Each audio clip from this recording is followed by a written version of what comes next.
กลายเป็นเรื่องราวใหญ่โตสำหรับชาวลาวของเฮาเนาะที่ว่าไปไลฟ์สดด่าคนไทยเสร้างความบ่พอใจและเป็นที่วิพากษ์วิจารณ์เป็นวงกว้างจนทีวีทุกช่องได้ออกข่าวเรื่องนี้ Time to share D+ ผลิตภัณฑ์ปกป้องตับจากเครื่องดื่มแอลกอฮอล์สวัสดีท่านผู้ชมกลับมาพบกับรายการทำทูแสสำหรับหัวข้อที่ว่าเราอยากจะนำเสนอในวันนี้ก็คือเกี่ยวข้องกับดราม่าที่เกิดขึ้นในประเทศไทยที่มีสาวลาวคนหนึ่งได้ไลฟ์สดและก็มีการด่าคนไทยว่าคนไทยขอทานเนาะซึ่งว่าสร้างความบ่พอใจและก็เป็นที่วิพากษ์วิจารณ์ในกลุ่มคนไทยและก็เป็นข่าวใหญ่โตสำหรับทีวีทุกช่องได้ลงข่าวนี้เนาะและก็ทางออนไลน์ก็ลงเช่นเดียวกันตอนนี้ถือว่าเป็นเรื่องราวใหญ่โตที่หลายคนเข้าไปวิพากษ์วิจารณ์ทั้งคนลาวและคนไทยเนาะข้อมูลเบื้องต้นเนาะเดี๋ยวเราจะมาเบิ่งนำกันสาวลาวคนดังกล่าวก็คือย้ายจากประเทศลาวไปอยู่ประเทศไทยตั้งแต่อายุ15ปีจนปัจจุบันอายุ38ปีก็คือสร้างครอบครัวและทำมาหากินในประเทศไทยเริ่มต้นที่จังหวัดศรีสะเกษแต่ย้ายไปทำมาหากินอยู่ในจังหวัดเพชรบูรณ์ขออภัยจังหวัดกำแพงเพชรของประเทศไทยเนาะซึ่งว่าอันนี้คือข้อมูลเบื้องต้นแต่ที่มันก่อให้เกิดดราม่าแท้ๆก็คือสาวลาวคนดังกล่าวได้ไปเบิ่งไลฟ์สดของคนอื่นและเห็นคนไทยด่าคนลาวว่าเป็นลาวตาขาวเนาะที่ว่าเป็นคนลาวกำลังไลฟ์สดอยู่สาวคนดังกล่าวก็คือเกิดความบ่พอใจจึงมาไลฟ์สดในช่องของตนเองและตอบโต้คนไทยคนดังกล่าวก็คือบอกว่าเนาะถึงจะเป็นคนลาวตาขาวแต่กับบริโภคทานกินคือกับคนไทยฉะนั้นจึงสร้างความบ่พอใจเป็นวงกว้างจึงเกิดเป็นดราม่าใหญ่โตจนกลายเป็นข่าวโด่งดังและนำไปสู่การจับกลุ่มผู้สาวคนลาวคนดังกล่าวเนาะเดี๋ยวเขาจะมาเบิ่งรายละเอียดของข่าวซึ่งว่าได้มาจาก274ของไทยที่ว่าเขาจะลงไว้น่าสนใจและก็ค่อนข้างละเอียดเนาะ ขออภัยก็คือจากกรณีผู้หญิงที่อ้างว่าเป็นคนสปปลาวโดยโพสต์คลิปด่าคนไทยทำนองว่าตัวเองเปิดกิจการอยู่หน้าโรงหมอบ่เคยขอทานกินคือกับคนไทยแต่ในประเทศไทยตาบ่ขาวแต่ขอทานกินเนาะหลังจากที่ว่าคลิปดังกล่าวถูกเผยแพร่ออกไปก็มีกระแสวิพากษ์วิจารณ์ผู้โพสต์คลิปดังกล่าวก่อนที่สาวคนลาวดังกล่าวเนาะก็คือได้ลบคลิปดังกล่าวออกไปออกจากโซเชียลแล้วได้มาโพสต์คลิปขอโทษเนาะก็คือผ่านช่องทางของตัวเองดังกล่าวนั่นแหละล่าสุดในวันที่18เมษายนปี2025เนาะเจ้าหน้าที่ตำรวจกดคนเข้าเมืองจังหวัดกำแพงเพชรและกองกำกับสืบสวนภาค2เนาะสืบหาเบาะแสตามที่กล่าวอ้างว่าเปิดกิจการอยู่หน้าโรงหมอในจังหวัดกำแพงเพชรหลังจากไปกวดสอบเนาะบ่พบโตจึงได้สืบหาข่าวจนหัวแม่ค้าสาวลาวคนดังกล่าวเนาะได้ลักลอบเปิดห้านขายไส้กรอกอีสานโดยตั้งห้านบริเวณปากทางเข้าโรงหมอจึงเดินทางไปกวดสอบเกิดเหตุได้พบกับนางสุขหรือว่านางนุชอายุ38ปีเมื่อทำการสอบสวนนางสุขได้ครับยอมรับสารภาพว่าเป็นบุคคลที่อยู่ในคลิปจริงที่ถือเผยแพร่ออกไปจนเป็นกระแสโด่งดังกาแมนตัวเองแท้นางสุขได้เกิด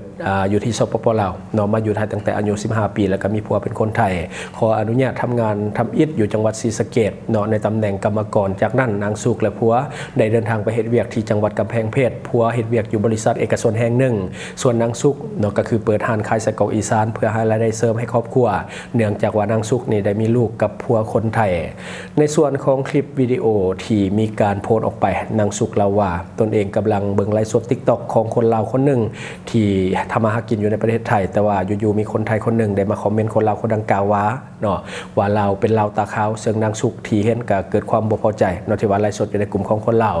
ซึ่งคำว่าลาวตาขาวเนาะสำหรับคนลาวเป็นคำที่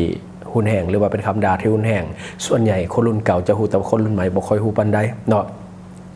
นางสุขจึงเกิดอารมณ์ร้อนเนาะแล้วก็ได้เข้าไลฟ์สดทันทีโดยนางสุขยอมรับว่าตนเองอารมณ์ร้อนแห้งเนาะอารมณ์ร้อนแห้งแล้วก็ตอบโต้คนไทยผ่านไลฟ์สดว่า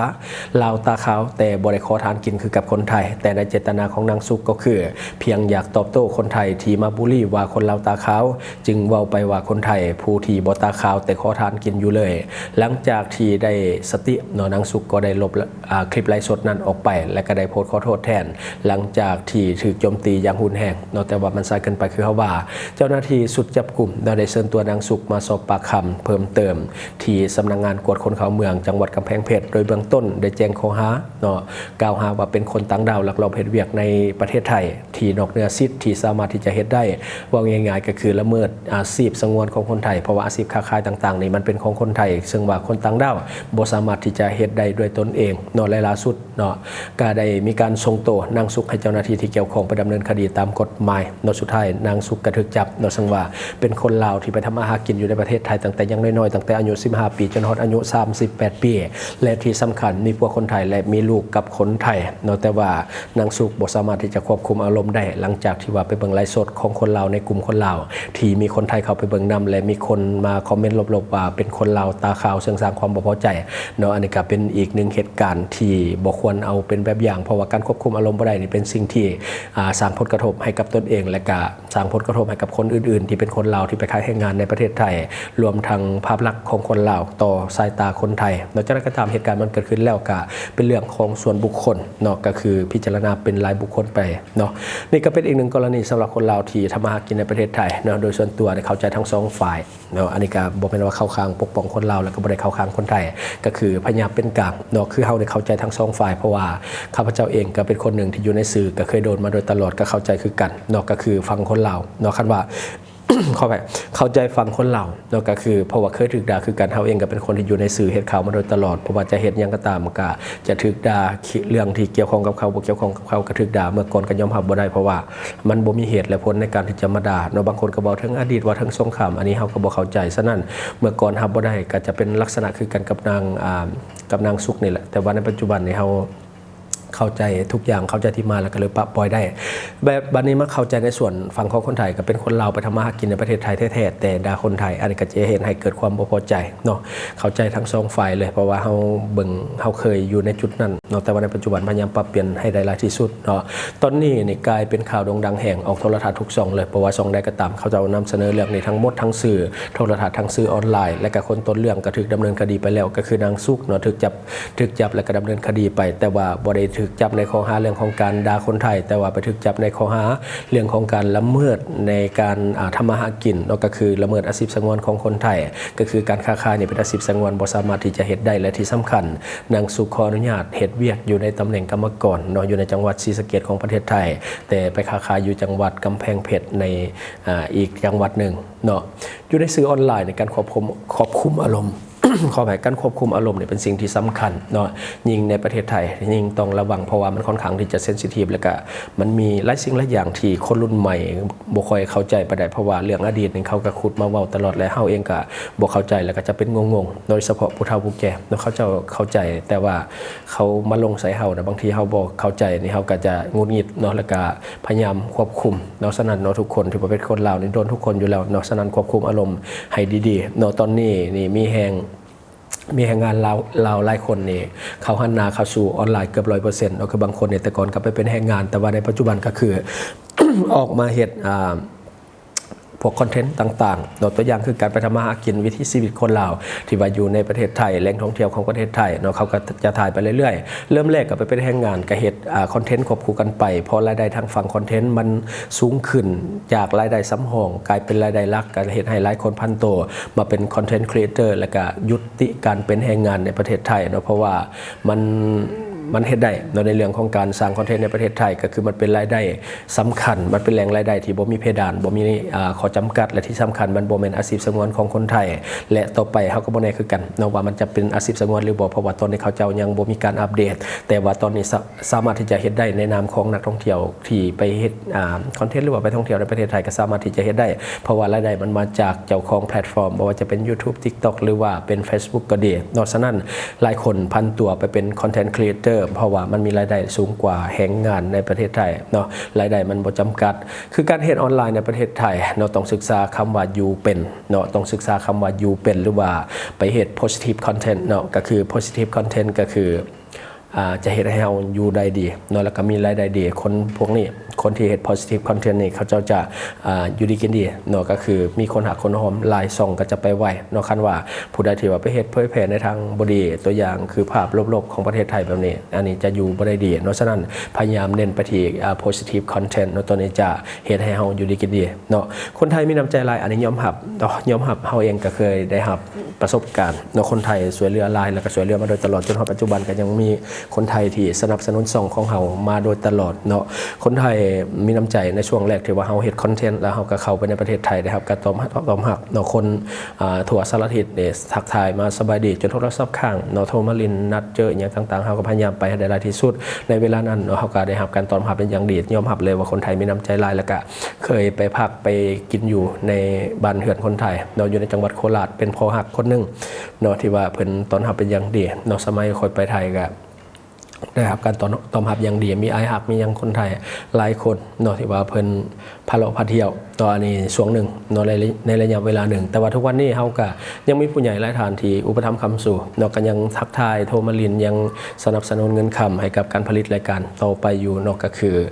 อบ่แม่นว่าจ้างให้เว้าหันเว้านี่อันนี้บ่แม่นก็คือแค่สนับสนุนแบบว่าค่าน้ำค่าไฟช่วยแบบว่าเขามักเบิ่งข่าวเฮาให้เฮาได้ผลิตคอนเทนต์ต่อเนื่องแต่ว่าคอนเทนต์นี่เฮาเองเป็นคนเลือกเฮ็ดบ่แม่นว่าเขาบอกว่าเฮ็ดหัวข้อนั้นนี่อันนี้บ่แม่นบ่มีจ้างให้เฮ็ดเนาะก็คือเฮาจะเฮ็ดคอนเทนต์เป็นของเฮาเองเพิ่นแค่สนับสนุนในค่าน้ำค่าไฟค่าเดินทางค่ากินค่าอยู่แบบนี้เป็นส่วนใหญ่เนาะสำหรับแฟนคลับที่ว่าอยู่ทางฝั่งไทยส่วนใหญ่ก็จะเป็นผู้ใหญ่ใจดีเนาะแต่ว่าหลังๆมานี่เฮาเองเนาะก็มันก็มีปัจจัยหลายอย่างได้เปลี่ยนรูปแบบคอนเทนต์ไปเรื่อยๆเนาะก็คืออาจจะบ่ได้นักแน่นคือตะกี้แล้วเนาะในปัจจุบันก็คือจะอัปเดตเหตุการณ์ที่ว่ามันเกิดขึ้นตามสถานการณ์จริงในสังคมลาวแบบวันต่อวันหรือว่าเดลี่อัปเดตเนาะก็คืออาจจะบ่ได้เน้นคอนเทนต์ที่มันหนักๆคือแบบแต่ก่อนเนาะเพราะว่าหลายท่านก็น่าจะฮู้เฮาเองก็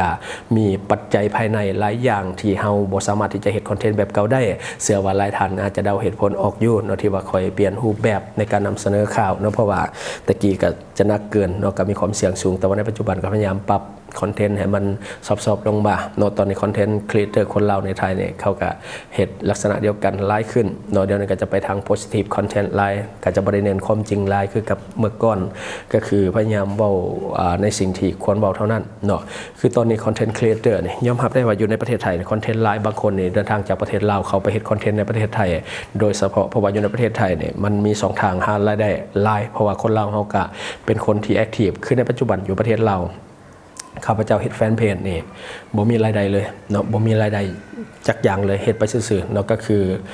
ออยู่ในประเทศไทยคนที่เฮ็ดแฟนเพจนี่เขาเจ้าได้เงินรายคือแฟนเพจดังๆอยู่ลาวนี่ให้คนไทยบริหารในปัจจุบันแต่ว่าเฮาบ่ได้ให้บริหารเนาะก็คือเฮ็ดเองแค่เฮ็ดไปนี่แหละจนถ้าพุ่นละมื้อมันเปิดรายได้ได้คันมื้อได้เปิดรายได้ได้ก็มีรายได้แต่ถ้ามื้อใดบ่ก็เฮ็ดไปเรื่อยๆให้เพจมันเติบโตซื่อๆเนาะหลายคนนี่ยอมย้ายไปเฮ็ดคอนเทนต์ในประเทศไทยเนาะเพราะว่ามันมีรายได้หลายกว่าในลาวเนาะตอนนี้นี่ยอมรับว่าคนเราเฮ็ดคอนเทนต์หลายขึ้นบางคนนี่อยู่ในประเทศไทยเนาะคอนเทนต์ครีเอเตอร์คนเราที่ว่าอยู่ในประเทศไทยบางคนมียอดติดตามเกินกว่า1ล้านคนไลค์เนาะบางคนก็บ่ได้เป็นแรงงานแล้วเนาะบางคนนี่ก็ตอนแรกๆก็ไปเป็นแรงงานหลังๆก็มาเป็นคอนเทนต์ครีเอเตอร์แล้วก็เป็น TikToker เพราะว่ารายได้มันบ่จำกัดเนาะรายได้มันสูงจากคอนเทนต์นี่นะและบัดนี้สิ่งที่คอนเทนต์ครีเอเตอร์ลาวในประเทศไทยควรที่จะฮู้เนาะควรจะไปเน้นคอนเทนต์ที่มันเป็นทั้งบวกหลักเลยเนาะในประเทศไทยเนี่ยไปเฮ็ดคอนเทนต์เนี่ยต้องเน้นทางบวกเป็นหลักเลยแล้วก็เผยแพร่ด้านดีๆของไทยสู่กลุ่มคนทั้งภายในและก็ต่างประเทศเนาะอันนี้ก็จะได้ดีสำหรับคนที่ว่าเฮ็ดลักษณะแบบนี้แต่ถ้าว่าไปเฮ็ดคอนเทนต์ลบๆในประเทศไทยแป๊บเดียวปิวเนาะก็คือจะอยู่บ่ได้ดนเนาะบ่ว่าประเทศใดก็ตามแล้วคือกันถ้าว่าอยากได้ดีในประเทศไทยเน้นคอนเทนต์เชิงบวกแล้วก็คอนเทนต์ที่เป็น positive เนาะ positive content เนาะคือรายได้ในประเทศไทยมันสูงก็คือได้มาจากแพลตฟอร์มบ่ว่าจะเป็น YouTube Facebook หรือว่าจาก TikTok ก็ดีเนาะแล้วก็จะได้จากงานรีวิวจากการรีวิวสินค้าอย่างต่างๆเห็นคนลาวรับในประเทศไทยแต่ว่าบ่ฮู้ว่ามันเป็นสิ่งที่ถูกกฎหมายหรือผิดกฎหมายเพราะว่าเฮาเบิ่งจากอาชีพสงวนในประเทศไทยก็บ่มีงานรีวิวเนาะแต่ว่าเขาจะอาจจะอัปเดตล่าสุดใหม่ๆนี่ก็บ่ฮู้คือกันแต่ว่าตอนนี้เห็นคนลาวหลายคนก็รับรีวิวในประเทศไทยเนาะแล้วก็ได้เงินจากน้ำใจแฟนคลับเนาะคนไทยยอมรับว่าเป็นคนที่มีน้ำใจแล้วก็ช่วยเหลือเอื้อเฟื้อเนาะเพื่อแผ่เนาะเขาเจ้าก็จะสนับสนุนถ้าว่าถึกใจเขาเจ้าเนาะเฮาเองก็เคยได้รับประสบการณ์นั้นคือกันและก็หลีกเลี่ยงการปะทะกับแฟนคลับที่เข้ามาแบบลบๆอันนี้เป็นสิ่งที่เป็นอุปสรรคสุดสำหรับคอนเทนต์ครีเอเตอร์หรือว่าYouTube บ่ว่าอยู่ประเทศใดก็ตามทั่วโลกเนาะมันมีคอมเมนต์ที่มันลบๆบ่ว่าจะเป็นคนไทยคนลาวหรือว่าฝรั่งหยังก็แล้วแต่เท่าที่ไปเบิ่งบ่ว่าอยู่ประเทศใดก็ตามเนาะฉะนั้นคอนเทนต์ครีเอเตอร์นี่ก็ต้องได้เตรียมพร้อมในเรื่องของการรับมือในเรื่องนี้เนาะคอมเมนต์ลบๆนี่มีอยู่แล้วมีทุก EP เลยนะต่อให้เฮ็ดดีบ่ได้ก็จะมีเพราะว่ามันเป็นมุมมองของเขานะคือเขาเบิ่งบ่ดีนี่เขาจะคอมเมนต์ไปจังซั่นส่วนใหญ่นะเท่าที่เฮาเช็คเบิ่งนี่บ่ว่าคอนเทนต์หยังก็ตามนะก็จะมีภาพจะมีคอมเมนต์ลบๆตลอดและเฮา ไปเบิ่งส่วนใหญ่ก็จะเป็นคนเก่าๆที่เขามาคอมเมนต์นะและก็ไปช่องเบิ่งในคอนเทนต์ของคนอื่นก็จะไปด่าทั่วหมดเลยอันนี้เขาก็บ่เข้าใจว่ามันเกิดหยังขึ้นกับเขาเนาะคือสิว่าจะได้ว่าคือไปโจมตีทุกช่องอะนะคือมันเป็นความสุขของเขาในลักษณะแบบนั้นการได้เว้าให้คนอื่นกันด้อยค่าคนอื่นนี่เป็นเรื่องปกติคือพี่น้องทั้งฝั่งไทยหลายคนก็บอกว่าให้บล็อกไปเลยเนาะคือเขาเจ้าก็พอเจ้าหัวมันเกิดยังขึ้นว่าสินะเขาเจ้าก็ให้บล็อกทิมไปเลยเขาก็พยายามบล็อกออกลังๆมาก็คือว่าบ่อยากไล่ไปได้ก็น้อยลงนะอันนี้ก็เป็นสิ่งที่ดีที่ว่าเขาเจ้าบอกเนาะเพราะว่าคันไปตอบโต้กับเขาในแห้งนักขึ้นเรื่อยๆนะนักขึ้นเรื่อยๆแล้วก็กลายเป็นประเด็นให้ช่องอื่นเอาไปโจมตีว่าสินะเนาะผู้ใหญ่หลายท่านก็ว่าบล็อกไปเลยถ้าผู้ใดแบบว่ามันเนกาทีฟกับสิว่าจะได้มันเนกาทีฟกับมันช่องเฮาหรือว่ามันดาเ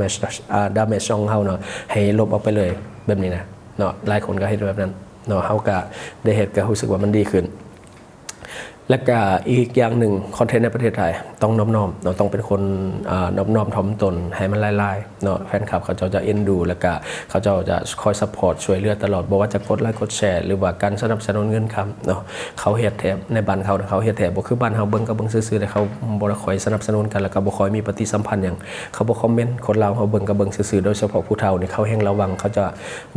บ่ค่อยมีปฏิสัมพันธ์แต่อยู่ไทยนี่ถ้าทึกใจเขาหน่อยนึงเขาช่วยเหลือเนาะเขาช่วยเหลือหลายเนาะแล้วก็ต่อมาก็คืออย่าไปอวดอ้างรายได้แล้วบางทีนี่แหละเซฟกระทะห่างประเทศไทยเนาะเห็นบ่ตัวอย่างคือแบบว่าเวลาดังมาสัวข้ามคืนถ้าไปอวดอ้างแล้วมันก็จะเป็นลักษณะแบบนั้นเนาะคนลาวก็คือกันคัดคนลาวเขาไปอ้างนั้นแห้งโดนเนาะแห้งโดนหนักเนาะหรือบอกว่าอย่าไปแสดงความเป็นตัวตนจนเกินไปในคอนเทนต์ของตนเองเนาะให้ไปแสดงในพื้นที่ส่วนตัวเอาเป็น Facebook ส่วนตัวอยากระบายหยังก็ไประบายอยู่พุ่นเนาะก็อย่าไปอวดอ้างรายได้หรือว่าอย่าไปแสดงความเป็นตัวตนของตนเองในคอนเทนต์จนหลายเกินไปเนาะสุดท้ายก็คือสร้างสัมพันธไมตรีที่ดีเนาะก็คือใส่สื่อให้มันเกิดประโยชน์สร้างความสัมพันธ์ที่ดีระหว่างไทยลาวเนาะแต่มันหลีกเลี่ยงบ่ได้ดอกว่ามันจะมีคนที่บ่มักคนที่ลบเนาะแต่ว่าเฮาก็เลือกเอาเนาะเพราะว่าคนที่เขามาคอมเมนต์ลบในช่องเฮาน่ะมันแค่บ่พอเท่าใดเปอร์เซ็นต์เฮาไปโฟกัสใส่คนส่วนใหญ่เนาะโฟกัสใส่คนส่วนใหญ่ที่เขาคอยสนับสนุนเฮาเงียบๆนะถึงแม้เขาจะบ่แสดงออกเนาะแต่ว่าคือช่องเฮานี่ถ้าว่าช่วงใดถูกโจมตีหนักๆแบบนี้นะผู้ใหญ่เขาจะโทรสายตรงโทรไลน์มาแบบนี้เขาจะโทรมาให้กำลังใจว่า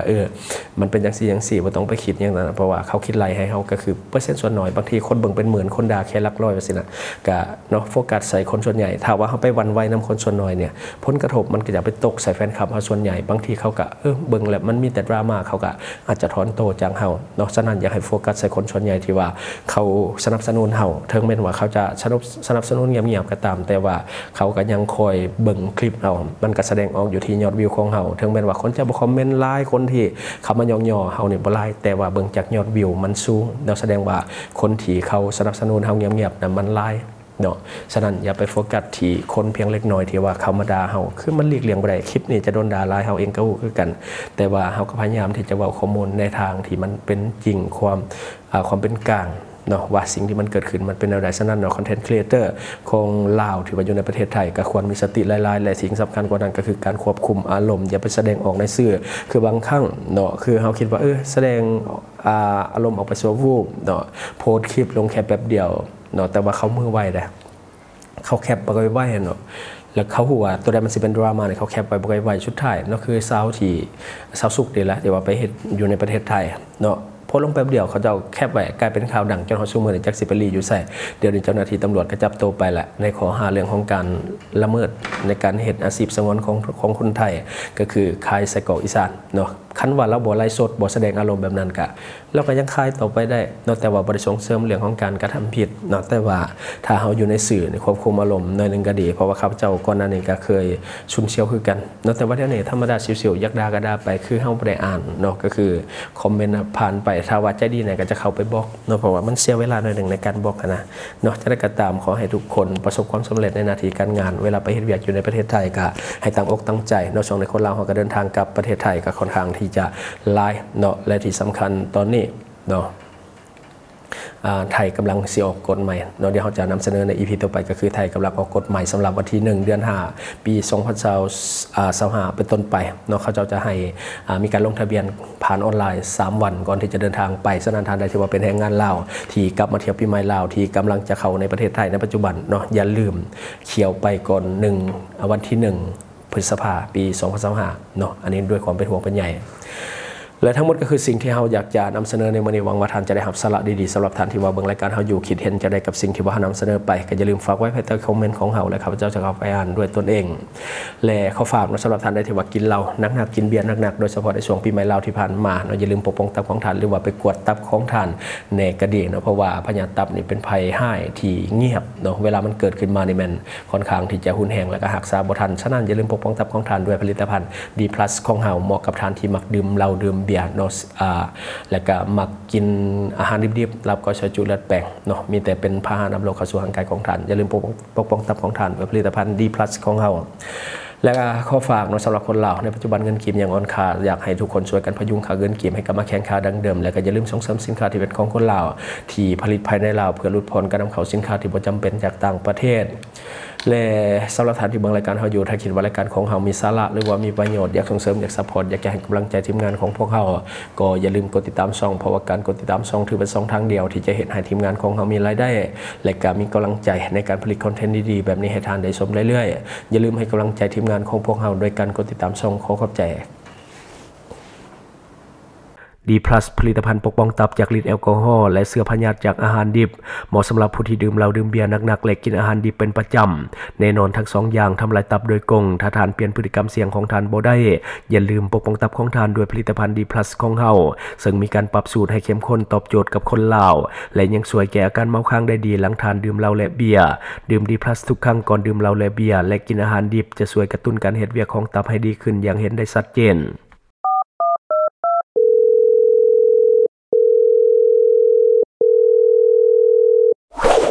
Subscribe for more video.